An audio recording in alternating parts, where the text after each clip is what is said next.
The air was thick with smoke, and the deafening clang of swords echoed across the hills outside Jerusalem.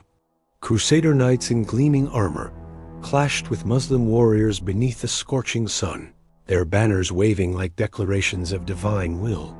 History remembers this as a war of faith, the righteous Christians versus the devoted Muslims, locked in a centuries-long battle for the Holy Land.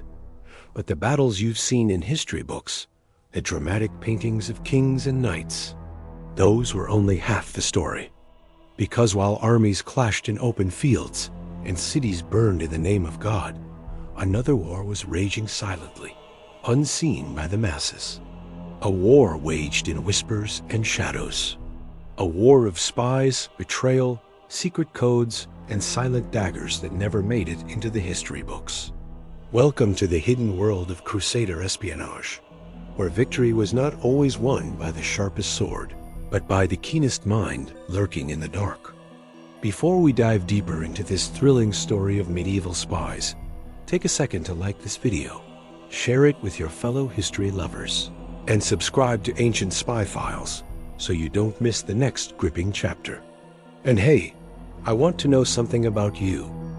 Where are you watching from? And what time is it right now where you are? Drop your location and time in the comments. It's fascinating to see our community from all over the world connecting through these stories. Now, let's pull back the veil on the Crusades and see the secret war that unfolded in the shadows. The Crusades began with a single electrifying call to arms. In 1095, Pope Urban II stood before a crowd in Clermont, France, and declared that it was the divine duty of Christians to reclaim Jerusalem and the Holy Land from Muslim control. His fiery sermon sparked a wave of fervor across Europe. Tens of thousands of knights, peasants, and adventurers took up the cross and marched eastward, their hearts filled with faith and ambition. It was painted as a holy mission, a spiritual battle between good and evil. But beneath the surface, it was also about power, wealth, and control of one of the most strategically important regions in the medieval world. And where power gathers, spies are never far behind.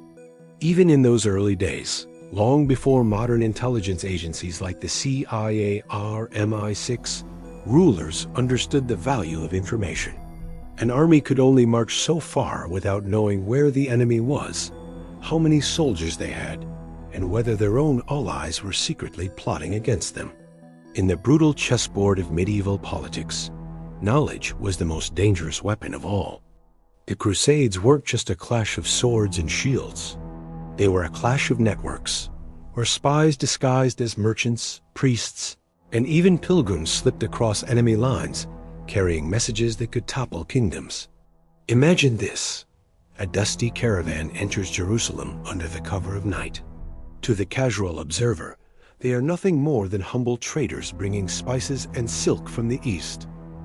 But hidden in their baggage are scrolls containing troop movements, plans for ambushes, and coded messages destined for the hands of Crusader commanders. These merchants are not merchants at all. They are spies, risking their lives to tip the balance of the holy war. And it wasn't just the Christians who employed such tactics. Muslim leaders, particularly the brilliant and legendary Salah ad-Din, understood the art of deception. His agents infiltrated Crusader camps, disguised as converts to Christianity, servants, or wandering monks. They listened carefully, gathered intelligence, and then vanished into the night like ghosts, their secrets carried back to their masters. As the Crusades escalated, so too did this secret war. The very first crusade, launched in 1096, was chaotic and bloody. European forces, united by faith but divided by politics, often fought as much against each other as against their Muslim foes.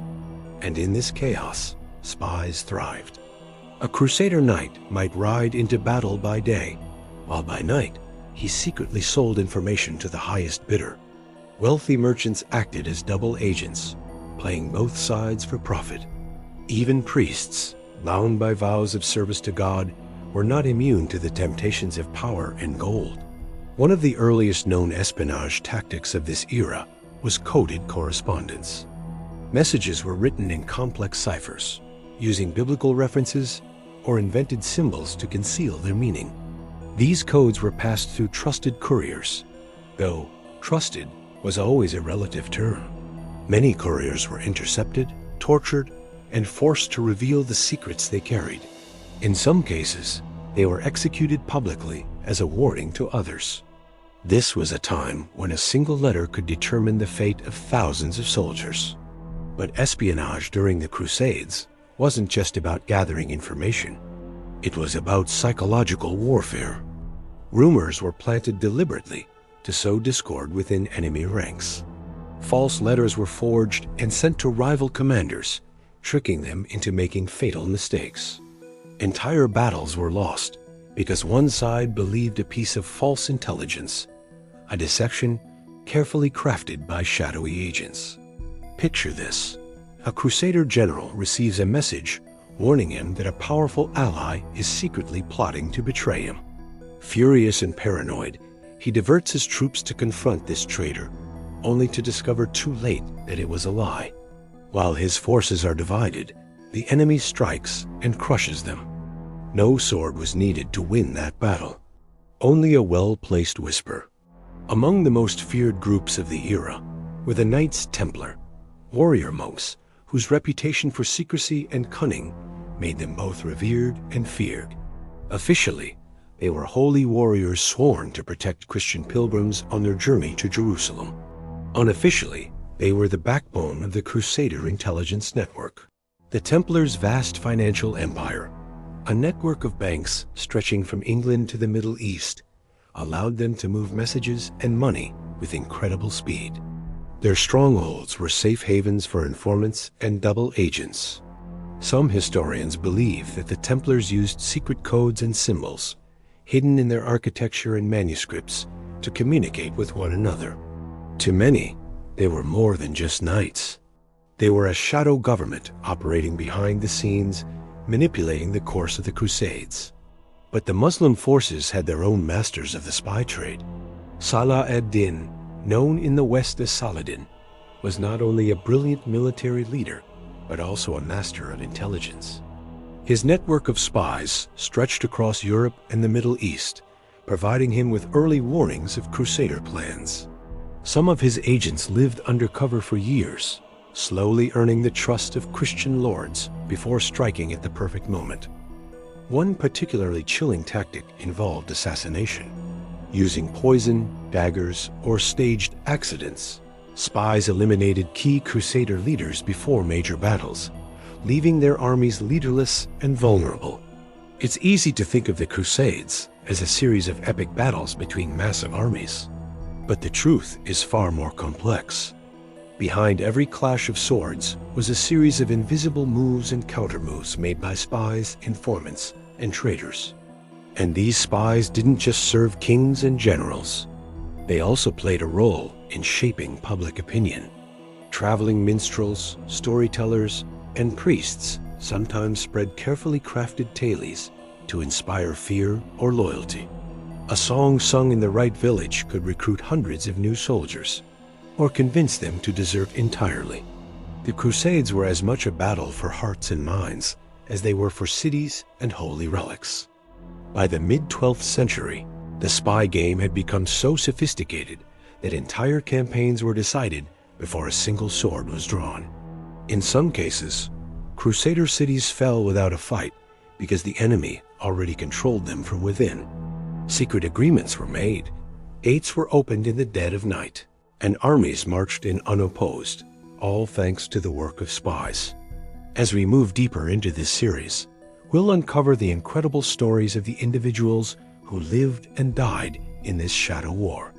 From noblemen who betrayed their own kingdoms for gold, to humble servants who carried messages that changed history, their actions shaped the outcome of the Crusades in ways historians are still uncovering today. But before we continue, I want to hear from you. If you were living in this time period, would you choose to be a knight fighting on the battlefield? Or a spy moving unseen through enemy lines, wielding whispers instead of swords?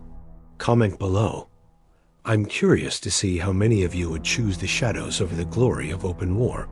The Holy Wars were not just a clash of faiths. They were a proving ground for espionage techniques that still influence intelligence agencies today. And in the next chapter, we'll dive deep into the organizations that perfected the art of medieval spycraft. From the secretive Knights Templar to Salah ad-Din's brilliant network of informants.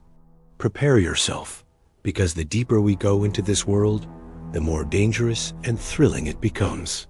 The shadows are just beginning to stir, and the deadliest games are yet to be revealed.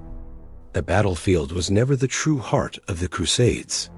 The real power pulsed far from the clashing swords and thunder of charging horses. It flowed through candlelit chambers, secret passageways beneath stone fortresses, and whispered conversations in markets, crowded with merchants who might just as easily be assassins. If the Crusades were a game of chess, the kings and knights on the battlefield were merely the visible pieces. The true game was played by those who never revealed themselves. The spymasters, hidden behind veils of secrecy. Tonight, you will meet them. The Crusades produced two of the most remarkable intelligence networks in medieval history. On one side, the Christians wielded the Knights Templar, warrior monks whose reach extended across continents. On the other, the Muslim forces, guided by the legendary Salah ad-Din, crafted a web of spies so vast and intricate that it would rival any modern intelligence agency. These two forces would battle not just with swords, but with deception, counterintelligence, and manipulation, the kind of warfare fought in darkness, where no one was ever truly safe. By the early 12th century, the Knights Templar had risen from obscurity to become one of the most powerful organizations in Christendom. Publicly, they were warrior monks, sworn to protect Christian pilgrims traveling to the Holy Land. Their stark white mantles, emblazoned with a crimson cross, became a symbol of divine protection and righteous warfare. But beneath this holy image lay something far more complex and far more secretive. The Templars were more than soldiers. They were bankers, diplomats, and spymasters. Their network of commanderies stretched from England to Jerusalem, forming an early version of what we might call a global intelligence agency. Messages and money could travel swiftly between these outposts, carried by trusted Templar couriers, who spoke in codes and symbols understood only by their brethren. The very nature of the Templars made them perfect for espionage. Unlike traditional knights, they answered only to the Pope, which meant they operated outside the laws of kings and kingdoms.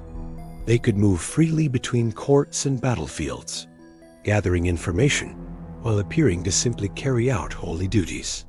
Their oaths of secrecy bound them tighter than any modern intelligence service.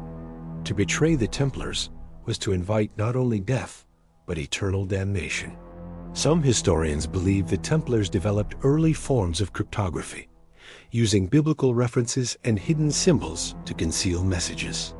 Their churches and fortresses were rumored to contain secret passageways and hidden chambers where informants could meet unseen. A casual visitor might see a pious brotherhood at prayer, but behind closed doors, strategies were plotted and covert missions assigned. The Templars' most dangerous weapon wasn't the sword or lance, it was information. They gathered intelligence on enemy troop movements, the strength of Muslim fortresses, and even the private disputes of European nobles. In many ways, they were the CIA, MI6, and Interpol of their time, rolled into one mysterious order. Imagine being a spy for the Templars. You might spend months traveling with merchants through enemy territory, posing as a humble trader. By night, you would meet contacts in darkened taverns, exchanging secret tokens or coded phrases to verify identities. At any moment, discovery could mean a gruesome death, not only for you, but for everyone connected to your network. But the Christians were not the only ones playing the shadow game. Their greatest rival was a man whose very name struck fear into the hearts of his enemies, Salah ad-Din, known in the West as Saladin. Saladin was not merely a brilliant general. He was a master of psychological warfare. He understood that victory did not come solely from strength of arms. It came from knowing your enemy so completely that you could predict their every move before they made it. To achieve this, he built one of the most sophisticated intelligence networks of the medieval world. His spies were everywhere. They moved through Crusader camps disguised as merchants, pilgrims, even as Christian converts. Some posed as servants within the very households of Crusader leaders, listening to conversations and memorizing troop movements. Others infiltrated European courts, posing as diplomats or traitors, bringing back valuable intelligence on political disputes that could be exploited. Unlike the rigid, hierarchical Templars, Saladin's network was fluid and adaptive. Agents operated independently, connected through a web of contacts rather than a strict chain of command. This made them harder to detect and nearly impossible to dismantle entirely. Saladin also understood the power of misinformation. His agents deliberately spread false rumors to mislead Crusader commanders. A whispered lie in the right ear could be as deadly as an entire army. For example, a forged letter suggesting that a Crusader noble planned to betray his allies could plunge entire factions into chaos without a single sword being drawn. One of the most chilling tactics employed by Saladin's network was assassination. Select agents were trained not only to gather intelligence, but to eliminate key figures through poison, hidden blades, or engineered accidents. A single death at the right time could change the course of a campaign. These assassinations were not random acts of violence. They were calculated moves in a game of strategy. To kill a Crusader general before a major battle was to disrupt the enemy's command structure, sow panic, and often lead to a rout before fighting even began. As these two spy networks grew in strength, a deadly game of cat and mouse emerged.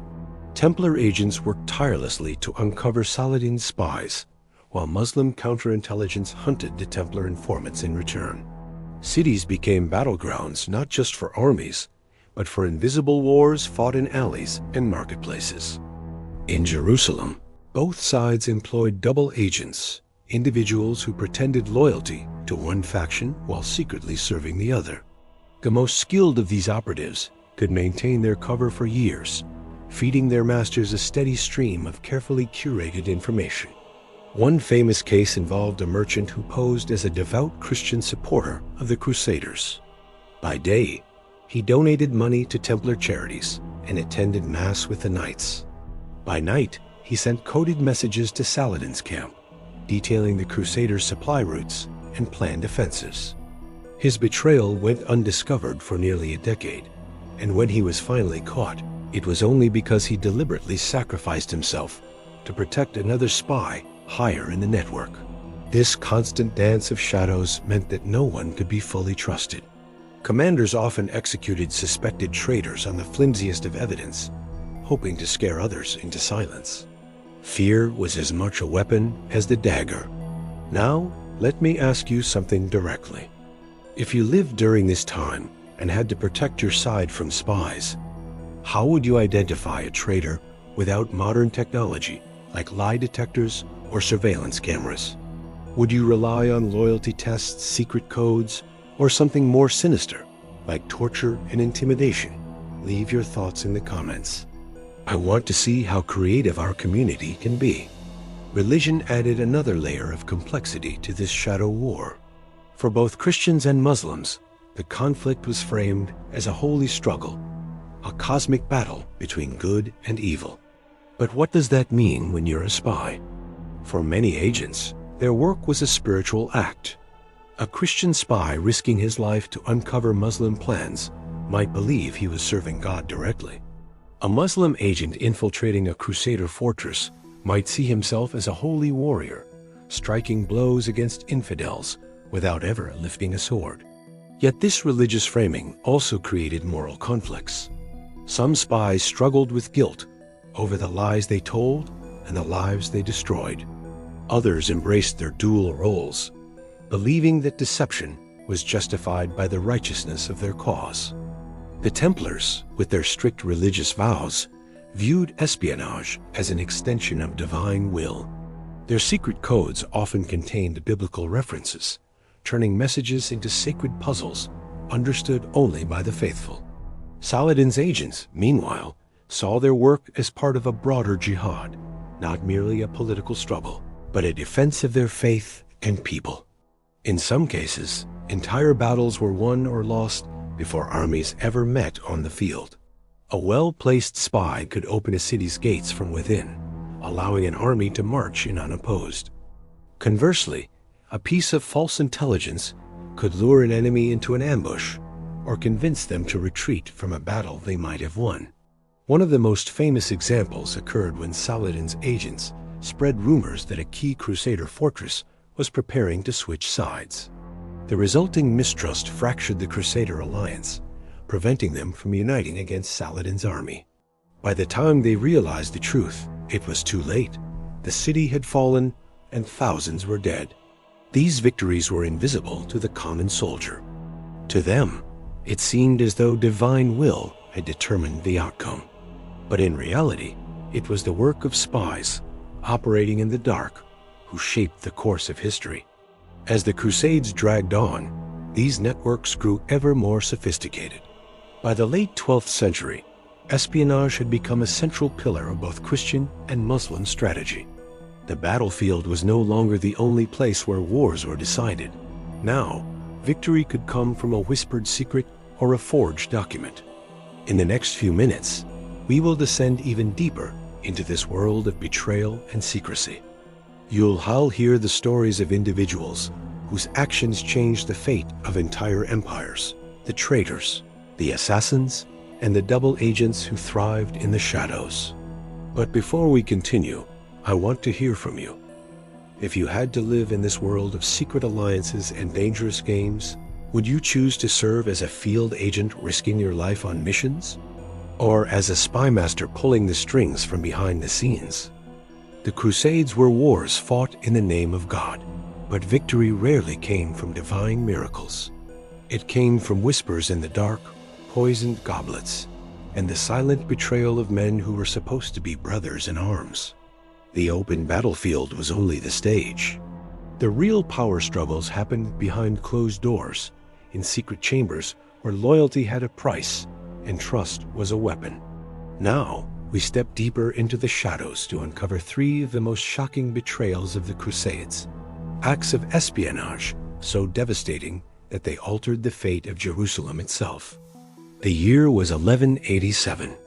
Jerusalem, the city at the heart of the Crusades, was under the control of the Christian forces. The Crusader states, known collectively as the Kingdom of Jerusalem, had ruled the city for nearly a century since its capture in the First Crusade. But now, danger was closing in. Salah ad-Din, the brilliant Muslim general and master of espionage, had united fractured Muslim territories into a single formidable force. His armies were ready to strike, but brute strength alone would not be enough to take the heavily fortified Holy City. To breach Jerusalem's walls, Saladin needed inside information. He turned to his most trusted spies, men who had spent years embedded within the Crusader world. These agents worked as merchants, translators, and even as servants to Christian nobles. Their mission was simple, yet perilous: weaken the Crusaders from within before Saladin's armies even reached the gates. One spy, known only by the code name the Falcon, played a particularly critical role. For years, the Falcon had lived among the Crusaders, disguised as a devout Christian trader. He supplied goods to both soldiers and nobles, slowly earning their trust. When the time came, he delivered devastating intelligence to Saladin, detailed maps of Jerusalem's defenses, troop locations, and most importantly, a list of discontented Crusader nobles willing to sell their loyalty for gold. Armed with this information, Saladin began to buy the city piece by piece. Key gates were left unguarded on certain nights. Supply caravans mysteriously failed to arrive. Rumors of betrayal spread among the Crusaders, eroding their unity. By the time Saladin's armies surrounded the city, its defenders were already broken. Some nobles openly defected, secretly aiding Saladin's siege efforts while pretending loyalty to their Christian comrades. When Jerusalem finally fell, many believed it had been taken by divine will. The truth was far more sinister. It had been handed over from the inside by spies and traitors. To this day, historians debate the identities of these double agents. Some records suggest high-ranking knights may have been involved, men whose names were erased from history to protect their families. But one thing is certain: Saladin's spy network orchestrated the fall of Jerusalem as much as his military might. Not all acts of espionage relied on whispers and secrets. Some were far bloodier. In 1192, during the Third Crusade, tensions between rival Crusader leaders reached a breaking point. The great Richard the Lionheart of England and King Philip II of France clashed over strategy and territory, creating dangerous fractures in the Crusader alliance. Saladin saw an opportunity and deployed his most lethal weapon: assassins. Among his agents were a sect known to history as the Hashoshin, feared throughout the medieval world. These shadowy killers were trained in the arts of infiltration and silent murder. Their missions were precise and political, designed to destabilize enemies with as little open conflict as possible. One such assassin was tasked with eliminating Conrad of Montferrat, a powerful Crusader noble who had recently been elected king of Jerusalem. Conrad was a brilliant but ruthless leader, and his rise threatened both Saladin and certain factions within the Crusader ranks. Eliminating him would create chaos among the Christians, and chaos was the perfect ally of Saladin's forces. The assassin's plan was bold. Disguised as a monk, he gained access to Conrad's inner circle under the guise of delivering holy messages. For weeks, he observed his target, memorizing routines and waiting for the perfect moment. That moment came during a celebratory feast. As Conrad dined with his allies, the assassin served him a goblet of wine laced with a potent, slow-acting poison. Conrad drank deeply, unaware of the danger. Hours later, as the feast ended and torches were extinguished, Conrad collapsed, writhing in agony. By morning, he was dead, and the kingdom of Jerusalem was thrown into turmoil. Suspicion tore through the Crusader leadership. Was Saladin behind the murder? Or had rival Crusader factions used the assassin for their own purposes? The truth was never fully uncovered. Some chroniclers claimed that Saladin himself later praised the assassin's work, while others insisted it was an inside job. Either way, the result was the same. The Crusaders were weakened, their unity shattered, and Saladin's forces gained a critical advantage. This assassination was more than just the death of a man. It was a reminder that one dagger in the right place could achieve what thousands of soldiers could not. The Hashashin became legends, their name forever linked with fear and silent death. While assassinations targeted individuals, sometimes the betrayal of a single city could change the entire course of the war.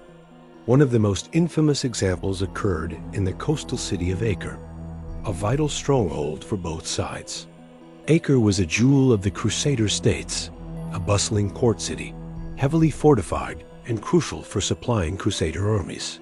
Whoever controlled Acre controlled the gateway to the Holy Land. As the Third Crusade raged, Saladin's forces desperately sought to seize the city, but its walls were strong and its defenders fierce. That is, until a single traitor tipped the balance. A Crusader commander named Reynold, entrusted with guarding one of Acre's key gates, had grown resentful of his superiors. He felt underappreciated, his ambitions thwarted by rivals in the Crusader leadership. Saladin's spies identified his bitterness and began to cultivate him as an asset. Reynold was approached by a merchant who secretly worked for Saladin. Over a series of clandestine meetings, the merchant promised Reynold wealth and power in exchange for a simple act. On a specific night, during a major Muslim assault, Reynold would open the gate he was sworn to protect. The plan worked flawlessly. As Crusader defenders rushed to repel an attack on the opposite side of the city, Reynold quietly unlocked his gate and slipped away. Saladin's forces poured in, overwhelming the surprised defenders. By dawn, Acre had fallen. Thousands were killed or enslaved, and the Crusader stronghold was lost forever. Reynold himself vanished into the chaos, his fate uncertain. Some accounts claim Saladin rewarded him handsomely and allowed him to live in secret luxury. Others say he was killed immediately to ensure his silence. Either way, his betrayal marked a turning point in the war, proof that the strongest walls mean nothing if the enemy controls the keys. These stories of betrayal reveal a dark truth about the Crusades. Victory often belonged not to the most righteous or the most powerful, but to those who understood human weakness. Greed, ambition, jealousy, these were the real weapons of the Shadow War. A noble could be bought with gold. A soldier could be swayed by promises of glory. Even kings could be manipulated by carefully planted rumors. Spies and traitors thrived in this environment because they understood one simple fact: men are predictable. Their desires can be mapped and exploited, just like a fortress or a battlefield. But this kind of warfare came at a cost. Those who engaged in espionage lived in constant fear. A spy's greatest enemy was not the opposing army, but suspicion within his own ranks. One false move, one careless word, and the noose would tighten. For this reason, spies often operated completely alone, never knowing the identities of others in their network. Even under torture, they could reveal little, because they simply didn't know. This secrecy made espionage incredibly effective and incredibly lonely. As the Crusades continued, stories of betrayal and assassination became almost routine. Each side developed counterintelligence measures, trying desperately to protect themselves from infiltration. But no matter how many spies were caught and executed, others always slipped through the cracks. When Jerusalem eventually fell and rose again in the shifting tides of war, the deciding factor was rarely a great battle or a divine miracle. It was almost always a quiet act of treachery. A gate opened at midnight. A poisoned chalice passed hand to hand.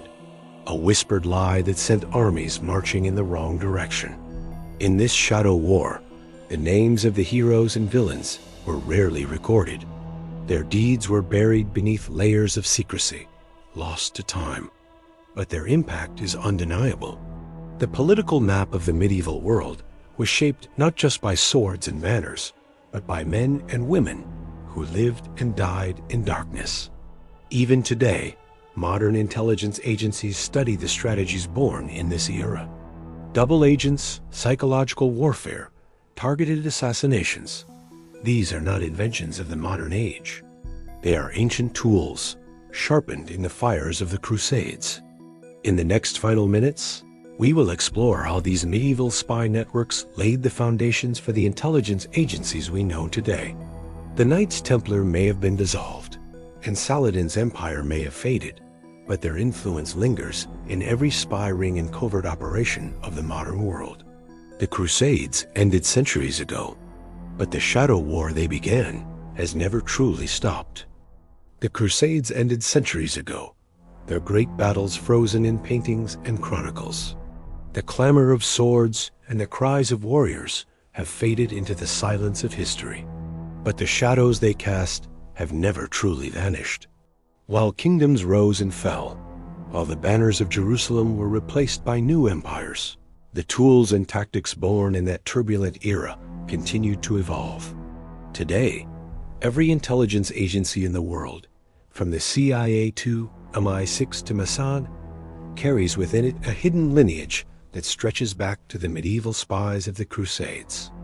At first glance, the world of medieval espionage seems primitive compared to the sleek gadgets and digital surveillance of the modern age. But when you strip away the technology, the core principles of spycraft remain unchanged.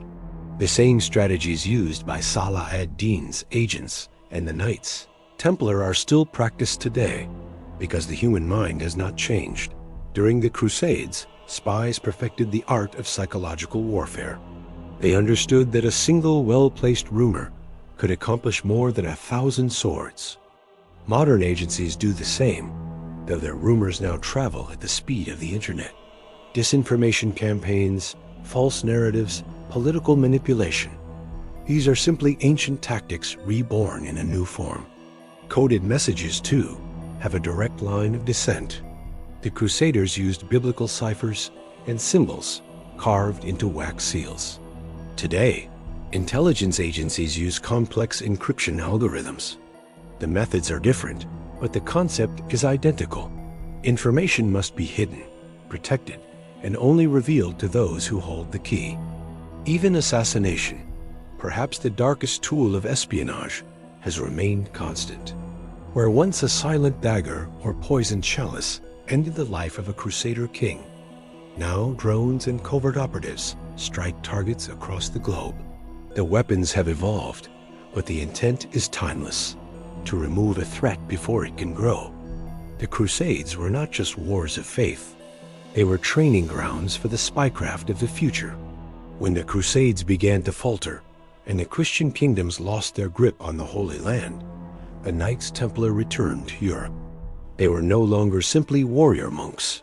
They had become a global power, wealthy beyond measure, with secrets that terrified kings and popes alike.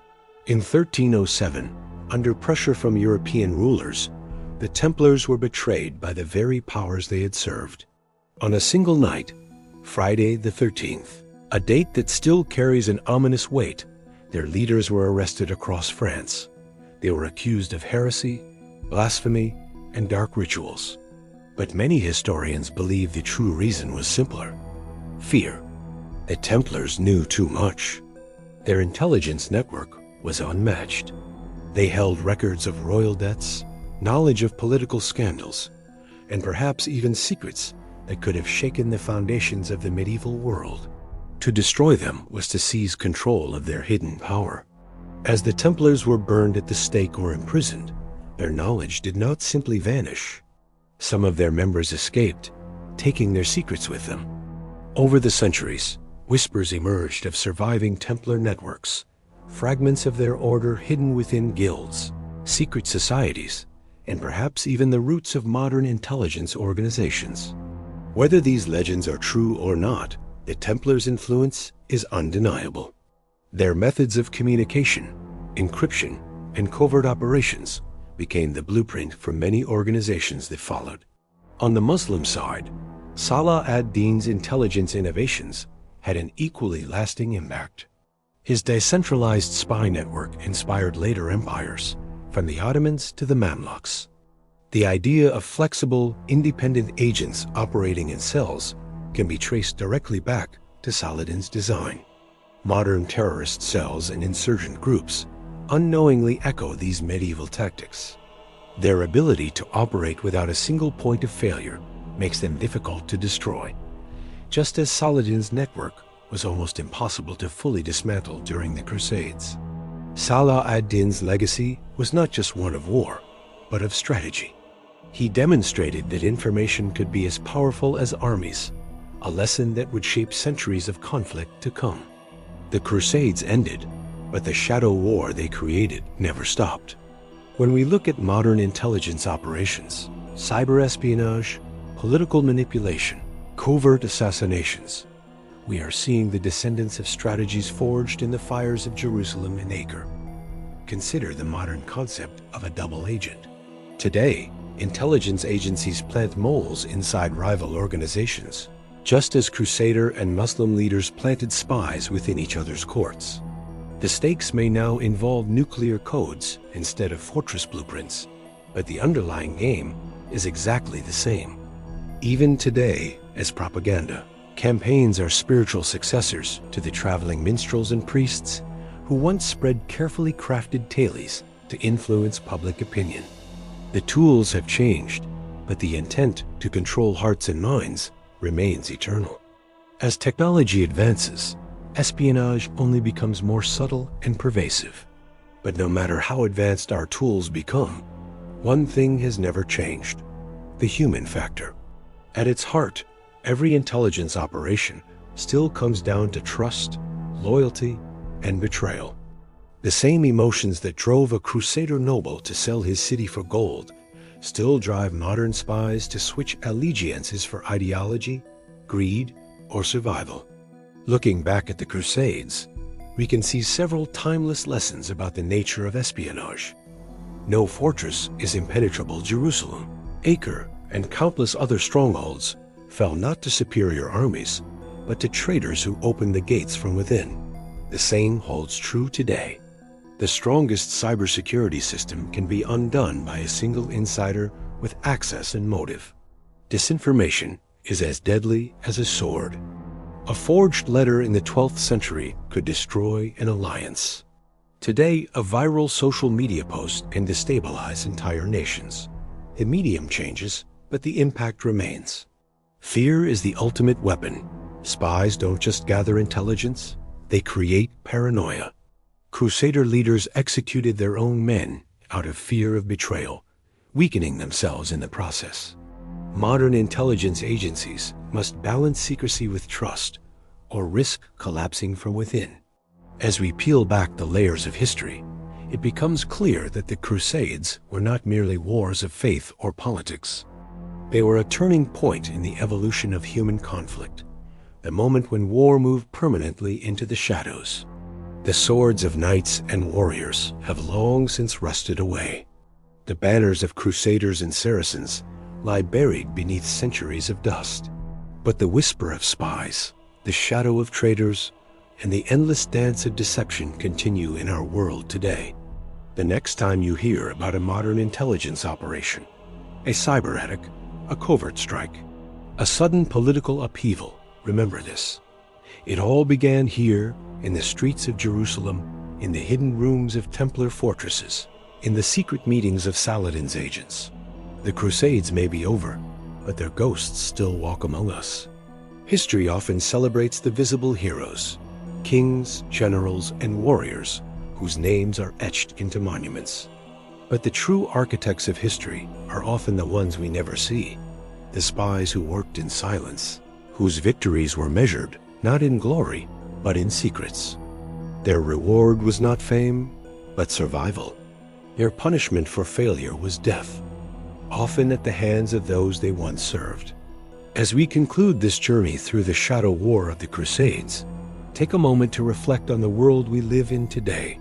How many modern events are shaped by hidden hands, unseen by the public eye? How many decisions are made not in open courts, but in the private chambers of intelligence operatives and political elites?